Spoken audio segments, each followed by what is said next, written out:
মায়ের রান্নার মতো কি রান্না করতে পারবো দেখেন তো।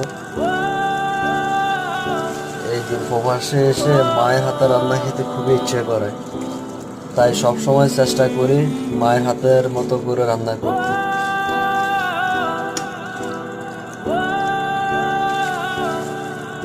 কালারটা দেখে মনে হচ্ছে যে একটু জাল হবে, আপনাদের কাছে কেমন লাগে জানাবেন। আমি তো একবারই জাল খাই না, আমি এখানে একটু মরিচও দিই না। দেখেন মশলার কি কালার বার হম, ঠিক আছে।